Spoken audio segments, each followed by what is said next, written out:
بسم اللہ الرحمن الرحیم۔ السلام علیکم ورحمۃ اللہ وبرکاتہ۔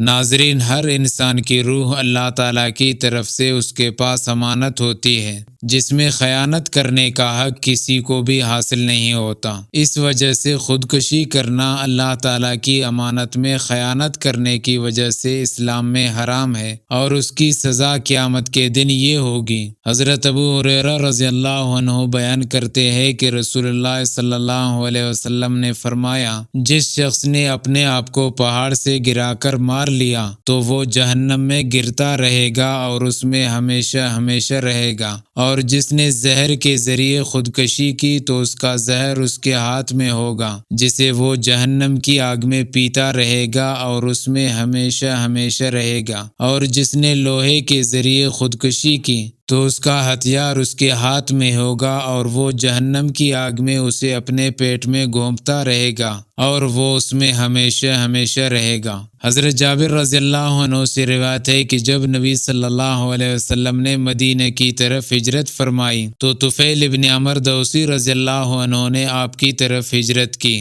اور ان کے ساتھ ان کی قوم کے ایک آدمی نے بھی ہجرت کی۔ وہ شخص بیمار ہو گیا اور اس نے بے صبری کا مظاہرہ کیا، اور اس نے اپنی چھری لی اور اس سے اپنا ہاتھ کاٹ ڈالا، جس سے خون بہنے لگا حتیٰ کہ وہ فوت ہو گیا۔ طفیل ابن عمر رضی اللہ عنہ نے اسے خواب میں دیکھا کہ اس کی حیت اچھی ہے اور اس نے اپنے ہاتھ ڈھانپ رکھے ہیں۔ انہوں نے اس سے پوچھا، تیرے رب نے تیرے ساتھ کیا معاملہ کیا؟ تو اس نے کہا، اس نے اپنے نبی صلی اللہ علیہ وسلم کی طرف میری ہجرت کی وجہ سے مجھے معاف فرما دیا۔ طفیل ابن عمر رضی اللہ عنہ نے فرمایا، میں آپ کو ہاتھ ڈھانپتے ہوئے کیوں دیکھ رہا ہوں؟ اس نے کہا، مجھے کہا گیا ہم تمہارے اس حصے کو درست نہیں کریں گے جسے تم نے خود خراب کیا ہے۔ طفیل رضی اللہ عنہ نے رسول اللہ صلی اللہ علیہ وسلم کی خدمت میں یہ قصہ عرض کیا تو رسول اللہ صلی اللہ علیہ وسلم نے فرمایا، اے اللہ اور اس کے دونوں ہاتھوں کو بھی معاف فرما۔